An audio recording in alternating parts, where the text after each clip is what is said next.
Di video sebelumnya gue udah ngebahas kenapa K-pop jauh lebih sukses daripada J-pop. Ya jawabannya segampang target market K-pop tuh jauh lebih luas daripada J-pop. Tapi di luar ngomongin marketing dan lain-lain, apakah K-pop masih lebih baik daripada J-pop? Menurut gue sih enggak ya. Karena ada beberapa hal yang membuat J-pop itu lebih baik di mata gue. Dan inilah alasan kenapa J-pop bisa lebih baik daripada K-pop. Kenapa masih ada aja orang yang mau dengerin lagu Jepangan kalau misalnya K-pop tuh lebih baik daripada J-pop? Ya alasan yang paling umum adalah karena mereka wibu. Jadi udah kayak template aja gitu. Lu suka lagu Jepangan karena lu nonton anime. Bahkan anime dan lagu Jepangan itu udah kayak Andi Kanuk dan Alfahri. Tidak dapat dipisahkan. Karena anime bisa terlihat bagus kalau misalnya opening, ending, dan latar musiknya itu mendukung. Contoh kayak Attack on Titan. Kalau misalnya itu anime nggak collab sama Hiroyuki Sawano, gue yakin banget itu anime bakal jadi Jujutsu Kaisen Season 2. Ya kali orang mau meninggal dinyanyiin You Are My Special. Selain itu juga masih ada lagi, yaitu anime Mashle dengan openingnya yang blimbing-blimbing itu, lupa gue. Justru menurut gue, openingnya itu yang ngegendong animenya, karena sebelum opening ini keluar, orang tuh nggak tahu Mashle ini anime apa. Nah, begitu pula sebaliknya, lagu Jepangan bisa terlihat bagus kalau animenya mendukung. Contohnya kayak siluet Kanabon deh, orang kalau denger lagu itu, pasti langsung keinget Naruto kan? Nah, dari sini dapat kita simpulkan bahwa anime dan lagu Jepangan itu tidak dapat dipisahkan. Kecuali Black Clover openingnya bagus, tapi animenya butut sedunia najis gue mah. Nah, hal yang barusan gue sebut tadi itu tuh masih luarnya banget. Ya emang udah umum aja kan orang denger lagu Jepangan tuh karena anime. Nah, tapi kalau misalnya lu udah investasi hati buat lagu Jepangan, nah biasanya tuh lu punya alasan personal kenapa lu suka lagu Jepangan. Gue sendiri pun punya. Bahkan yang awalnya gue denger lagu Jepangan karena anime, sekarang malah gue nonton anime karena lagu Jepangan. Contohnya Record of Ragnarok. Karena opening season 2-nya yang diisi sama pacar gue, Minami, gue jadi nontonin animenya walau isinya kayak sampah.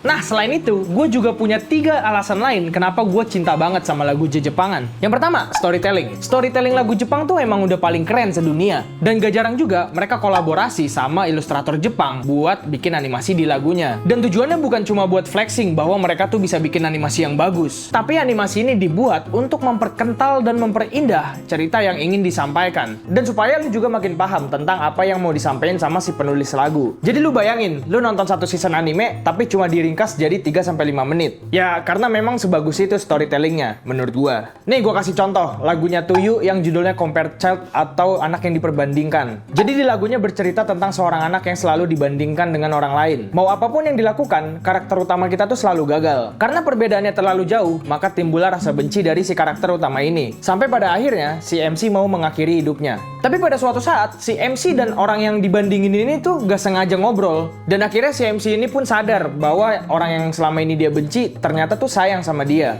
MC kita doang yang berpikiran terlalu jauh. Ya biasalah anak muda. Dan mereka akhirnya gandengan tangan dan happy ending. Nah, selain dari Tuyu, gue juga punya satu contoh lagi yang ini salah satu favorit gue sih, yaitu Sangen Shoku atau RGB dari YOASOBI. YOASOBI mention coy.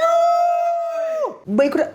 Ya ceritanya cuma tentang 3 sahabat yang udah deket dari kecil. Terus pas dewasa harus pisah karena mereka punya tujuan masing-masing. Iya, ini lagu cuma tentang reuni, tapi selama 3 menit lebih kita dikasih keseruan mereka bernostalgia pas nongkrong bareng. Dan endingnya mereka balik ke kesibukan mereka masing-masing. Udah gitu doang. Selain bercerita, YOASOBI juga ngasih hal lain ke kita, yaitu seberapa relate-nya kita dengan karakter di lagu tersebut. Seperti yang kita tahu, beberapa dari kita juga sudah merasakan hal ini. Sibuk sama urusan masing-masing, yang dulu deket sekarang udah nggak kontakan lagi. Ya, people come and go lah kalau kata mas-mas bijak. Ya pokoknya lagu Jepangan tuh punya nilai lebih soal storytelling kalau menurut gua. Terus yang kedua, penulisan lirik yang indah. Gue suka banget sama diksi-diksi yang dipakai sama penulis lagu Jepang. Mereka jauh lebih puitis daripada mas-mas yang suka nulis caption di Instagram. Manyala abangku! Nih gue kasih lagi contohnya, yaitu lagu dari Zutomayo yang judulnya Humanoid. Sebenarnya lagu ini bercerita tentang seseorang yang ingin menjadi manusia seutuhnya. Dan humanoid itu sendiri artinya adalah makhluk yang menyerupai manusia. Dan di sini konteksnya adalah robot, jadi robot yang menyerupai manusia. Dan ada satu bait lagi yang bertuliskan, bahkan air dan demam tinggi semacam ini, jika tak dapat dirasakan, maka berteriaklah dengan suara keras. Nah, air dan demam ini diibaratkan sebagai air mata dan suhu tubuh, yang dimana humanoid itu nggak bisa ngerasain 2 hal itu. Makanya kalau lu denger lagu Jepang, coba lu nyalain tuh di kanan bawah ada tulisan CC atau subtitle, dan lu baca sendiri liriknya, lu pasti akan paham. Nah, yang ketiga, hal yang gue suka dari lagu Jepangan adalah referensi. Buat yang belum tahu, referensi itu artinya rujukan atau petunjuk untuk mempertegas suatu pernyataan. Tapi gue pengen artiin referensi referensi ini sebagai quotes, istilah, atau sesuatu yang berasal dari luar lagu tersebut. Contohnya kayak lagunya Yorushika yang judulnya Hitchcock. Judulnya itu sendiri diambil dari seseorang yang bernama Alfred Hitchcock. Dia adalah sutradara Inggris yang terkenal karena film-film thrillernya. Bahkan beliau ini disebut sebagai Master of Suspense karena film-filmnya yang menegangkan. Selain itu, di dalam lagu ini juga tersebut nama Nietzsche, seorang filsuf yang cukup kontroversial karena quotes-nya mengenai kematian dewa yang suka disalahartikan oleh banyak orang. Terus habis itu disebut juga nama Sigmund Freud,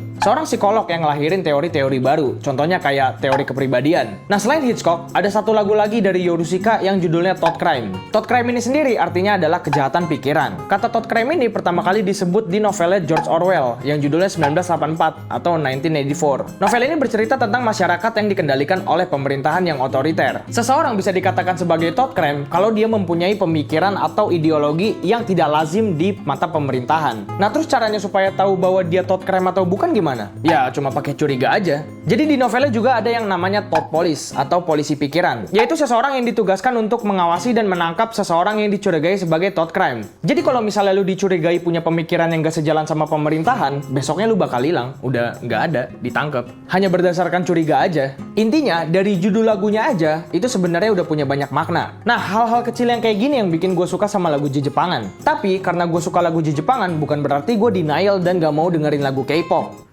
Red Velvet, Feel My Rhythm, Come With Me. Gue denger kok beberapa lagu K-pop, dan iya, asik aja didengar. Tapi sejauh gue dengerin lagu K-pop, gue belum pernah nemu value yang sama seperti lagu Jepangan. Soal ceritanya yang deep, terkesan gelap, penulisan lirik yang puitis, sampai referensi yang bisa nambah bacaan-bacaan baru. Atau mungkin gue yang salah, kalau semisalnya lu tahu lagu K-pop yang punya value 3 poin tadi, lu bisa hantem tuh di kolom komen di bawah. Ntar gue dengerin.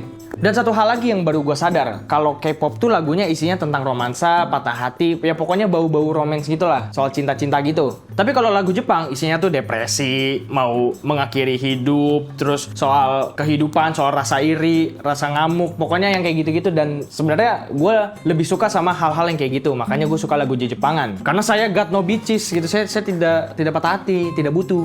Iya, lagu Jepangan bikin lu joget, tapi pas lu baca liriknya, bikin lu pengen joget juga, tapi sambil nangis. Ya pokoknya kecintaan gue terhadap lagu Jepangan ini memang sudah berakar. Ya susah lah dipisahin. Yaudah segitu aja dari gue Raymond Sapi. Kalau misalnya lu mau rekomendasi lagu-lagu Jepang, lu bisa follow gue di @RaymondSapi. Yaudah sampai jumpa di video selanjutnya. Stay clean and sound.